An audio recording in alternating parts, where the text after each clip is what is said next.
Alright everyone, I'm here to give you my WWE Smackdown review. Tonight we don't call it Friday, well, today is technically Friday. I am a little bit late making the video, so technically, and it's at nighttime, so I guess tonight for me you call it Friday Night Smackdown. But the show didn't actually happen on Friday. It was on Thursday. This was the first Smackdown to take place on Thursday. I did mention this before. I don't really think it's going to change anything. Because it's still taped. It's, it's still a taped show, so, it's still, technically not, it's going to be the same stuff. It kind of did feel like it's the same SmackDown. They did do a little bit, stuff a little bit different, but other than that, it kind of felt like the same old SmackDown. I like the way they hyped it up that they were going to come on Thursdays by having, the superstars go in an advertisement, with like a therapist. It was superstars like Big Show, Ryback, Rollins, Seth Rollins, Nikki and Brie the Bella Twins, Goldust, Bray Wyatt, Paige. I like the way they hyped it up. They even advertised it like in November, so we knew about this a while ago, and I thought this was fine. But let me just cut right to the review. So, the SmackDown happened on, I didn't even mention this, it happened on January 15th, 2015, and the commentary team now consists of Byron Saxton, Michael Cole, and Jerry the King Lawler. A completely different commentary team, except for Michael Cole. He's the only one that's actually the same. Jerry the King Lawler is going to be doing SmackDown now. It's going to be kind of weird not seeing him do Monday Night Raw, because he's pretty much been doing the commentary for Raw, I think, since pretty much like the new like just before the Attitude Era. So it's going to be kind of weird to see him now doing not do commentary for Raw, because the Raw commentary team, Jerry the King Lawler doesn't do commentary for. I don't know if it's because of if it's an easier schedule for him to work, because SmackDown, but I'm not really sure. But SmackDown, it's fine. You get to see him there, I guess. So then it kicks off with the show with Daniel Bryan getting interviewed, and he said he's happy to be back and he feels better than ever, and he's happy to finally be back wrestling and not in a flannel, in a shirt and jeans. And Byron Saxton, who was interviewing him, then plays the footage of when Kane took him out, and then he says that nobody knows Kane more than I do. We started out as rivalries, but then we became a tag team, and the team called Team Hell No, and then he stabbed me and all the fans in the back when he traded in his mask for a suit and tie. And he says that if there's anybody that doesn't believe in me, I am going to prove myself by beating Kane tonight, and then I'm going to go on to win the Royal Rumble match and main event WrestleMania 31 for the title, and win the match and become the brand new WWE World Heavyweight Champion. I thought this actually was a good promo by Daniel Bryan. And then he has his match with Corporate Kane, Triple H, Seth Rollins, Big Show, and J&J Security, being Jamie Noble and Joey Mercury, are out there with them as members of the Authority. And the match was pretty good. Daniel Bryan hits a crossbody on Kane. Kane hit 2 DDTs on Daniel Bryan. Daniel Bryan tried to go off the top rope like he was going to do like a flying knee move that he used to do back in like 2010. And then Kane hits a big right hand on him. Daniel Bryan starts to make a comeback. He gets Kane in the yes lock, but J&J Security run in and break it up, and Daniel Bryan wins by DQ. And then Daniel Bryan hits a double flying knee on J&J Security. And then he drop kicks the Big Show, and then Rollins tries to hit him with the case, but he ducks and escapes. And, he pretty much embarrasses the Authority. So then they try to come up on the ramp and attack him, and then Roman Reigns and Dean Ambrose come out from the locker room to make the save, and they have like a face-off, and Triple H makes it a 6-man tag team match between Roman Reigns, Daniel Bryan, and Roman Reigns, Daniel Bryan, and Dean Ambrose versus Seth Rollins, Corporate Kane, and the Big Show. I thought it was fine. And then Bray Wyatt's backstage, and he says that people are scared of people like him, and people always try to keep he's like a poison. They always try to keep me contained, but then when I come out, I'm more dangerous than ever. And he said when he wins the Royal Rumble, and he said he's going to win the Royal Rumble match, and no one's going to be able to stop me. It was kind of something to that effect. So then we get Jimmy and Jay, the Usos, and Naomi versus The Miz, Damien Mizdow, and Alicia Fox in like a mixed tag team match. Only the girls can fight the girls, and only the guys can fight the guys. We find out that the Royal Rumble that the Usos are going to defend the WWE Tag Team Championships against The Miz and Damien Mizdow. I can't wait. We've seen it a lot, but they have good matches together, so at least it's a match, I guess, on the show. And I get to see the stunt double do his stuff, because I probably won't be able to see that at the Rumble. And then, the Usos do the typical hip toss move that they like to do to Miz, and then the stunt double, Damien Mizdow sells it, and then they do a double elbow drop to Miz, and then Damien Mizdow takes the move as well. And then eventually Miz starts dominating one of the Jake Uso, and then eventually it all breaks down. One of the Usos tries to super kick Miz, but Miz uses his stunt double as a uses Mizdow as a shield, and he kicks Mizdow instead, and then Miz hits a skull crushing finale on Jake Uso for the win. So it makes sense. Miz actually looked really strong, so I thought this was fine.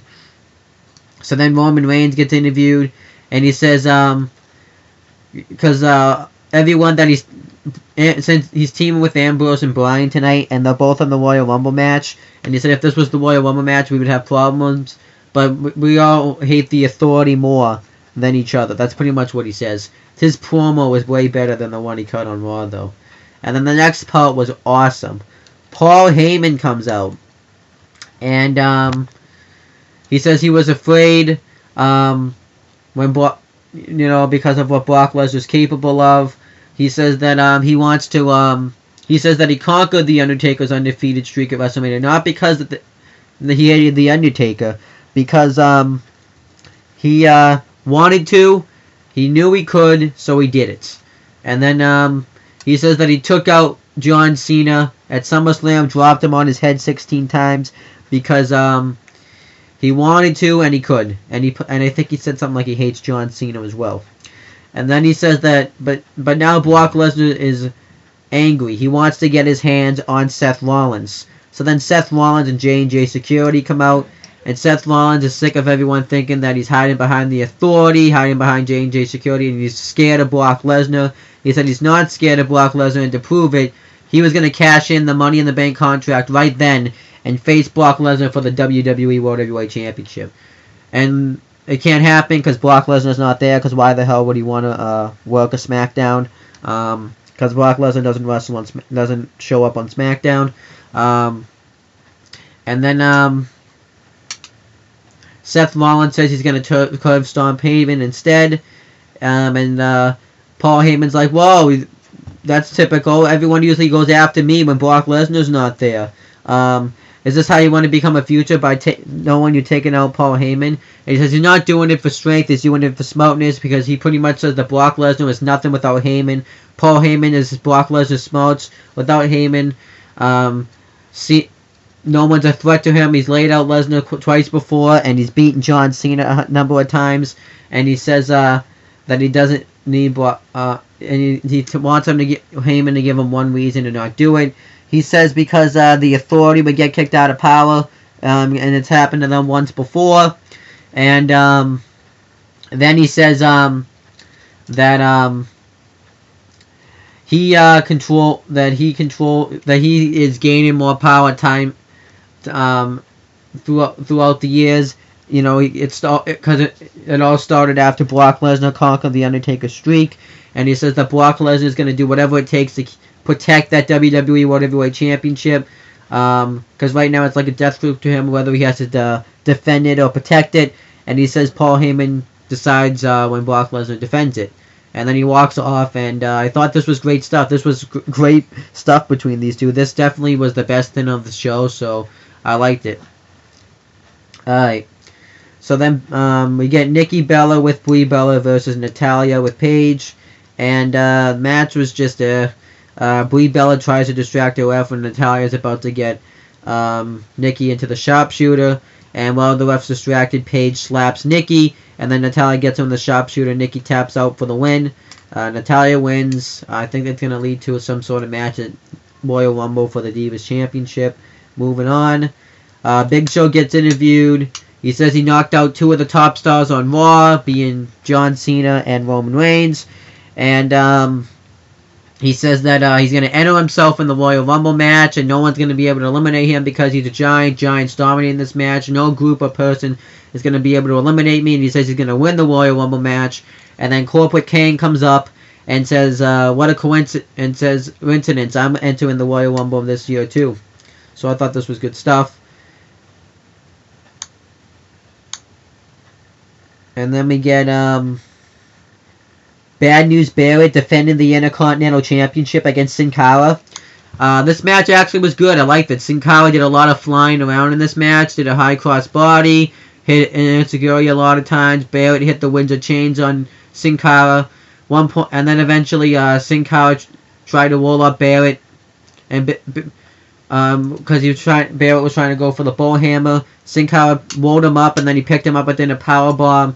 He's done this on NXT. I don't know if he's ever done this on the main roster. And then Sin Cara tried to go for the Swanton bomb. Barrett countered. Barrett went for the bullhammer. Sin Cara tied, and then he went to do like a springboard crossbody, but Barrett caught him on the bullhammer elbow. Covers him, gets the win, retains the title. I wasn't shocked Bad News Barrett went over because they never used Sin Cara, so it really means nothing. It is nice to see Sin Cara, I guess, get on TV. The only time I really see him is on NXT, and I never really get to see his entrance or anything because he has a tag team partner named Kalisto, and they usually come out with his music, so I'm glad I get to see the Sin Cara's entrance again. The match was good, too. So then Dean Ambrose is backstage, and he said that he was always an outcast on the playground because no one wanted to play with him. Said that he always got, on his report card, it always said that he was disruptive, and he says that he hates the authority. And he said that he's not going in the Royal Rumble match to win for the right reasons or to work with anybody. He's just going in there to win, so don't count him out, count him in. So I think that's pretty much like saying he's going into the Rumble, but I think we already knew that. And then we get Seth Rollins, Big Show, and Corporate Kane with J&J Security versus Daniel Bryan, Dean Ambrose, and Roman Reigns. This was a good match. The match breaks down at one point. Everyone just starts brawling with each other. And then eventually, the heels get the heat on Dean Ambrose, and then he makes the hot tag. Well, he kept trying to make the hot tag, but the heels kept preventing it. And Roman Reigns comes in and hits a drop kick on Big Show after Big Show cheap shotted Ambrose, and then Rollins takes out Reigns. And then Daniel Bryan gets the hot tag on Seth Rollins, and he's doing pretty good until I think Corporate Kane came in. No, until Rollins hits an Insiguri, and then he tags in Corporate Kane. Corporate Kane choke slams him, tries to cover him. Reigns breaks up the pinfall, and then he goes after Big Show, but he gets super kick, and Big Show's gonna just starts destroying the announce table, and then Reigns spears Big Show over the announce table. Ambrose takes out Rollins. He goes off the top rope and does an elbow on Rollins and the security. And then eventually Kane goes for the tombstone. Bryan hits the flying knee for the win. And Bryan wins. Triple H comes out, though, and says next week he's going to have a match with Corporate Kane. And if he loses, he's no longer in the Royal Rumble match. So that was it. Bryan's obviously going to win just because they're not going to take him out of the Rumble match. I think the fans would probably do the same thing as they did last year when Bryan wasn't in it. So, but overall, I thought SmackDown was good. I liked the IC title match. I liked the Paul Heyman, Seth Rollins stuff. I liked the Daniel Bryan matches. I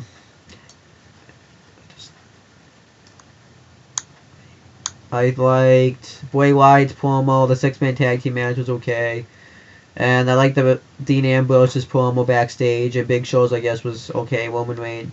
But I'm still going to have to say it was an average show because I was expecting something a little bit better since SmackDown. This was a new night for SmackDown. You really wanted to have people.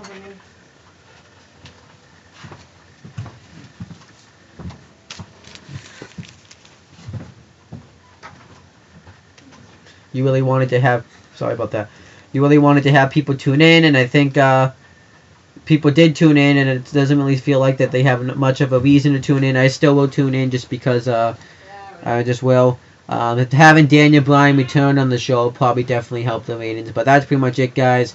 If you want to subscribe, click right here, and that's pretty much it, guys. See you later.